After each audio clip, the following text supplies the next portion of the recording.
Hey, what's up, everybody? How was your freaking weekend? Your freaking weekend. How was it? I would like to hear about it.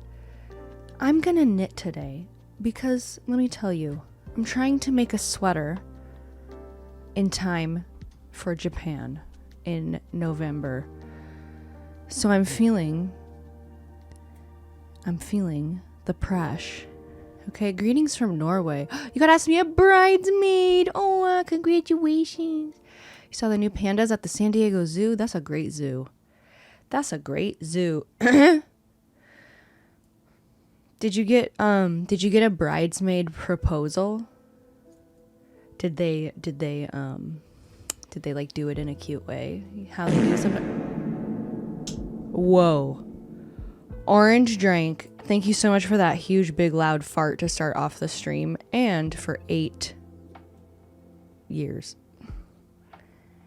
First wedding I'm in. I'm excited.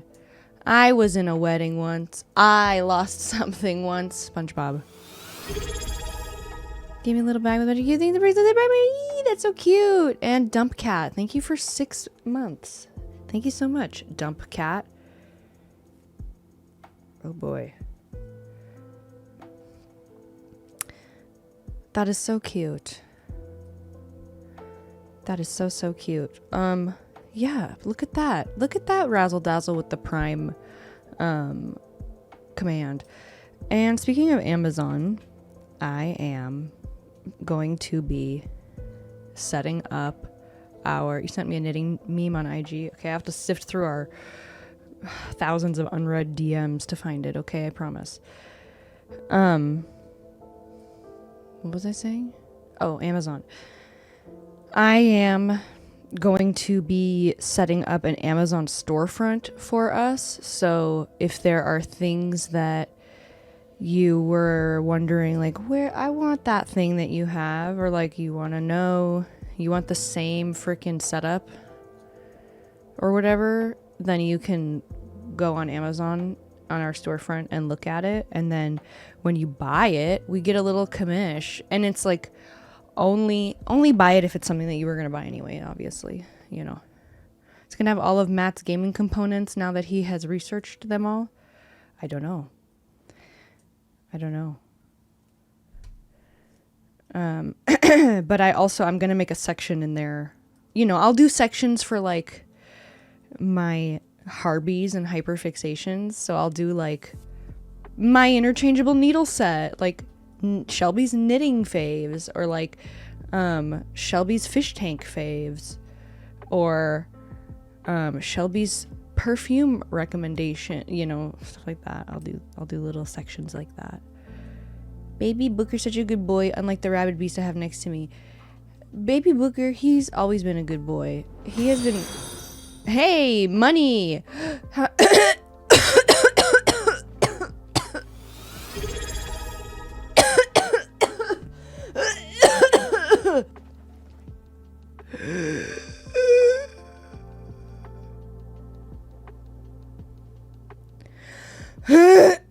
Sorry.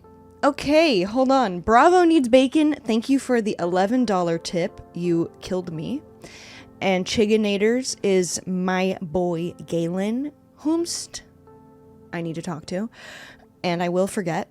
Thank you for 55 beautiful months, Galen, and for the 11. Oh no, that's one doll hair. Listen, I can't. Thank you for the one doll hair. That's even better than 11. Okay, because you know what I can get with one doll hair.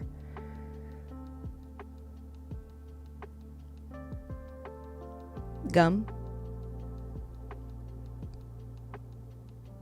Sorry, I can't read. So I made your donation seem weird. I'm sorry.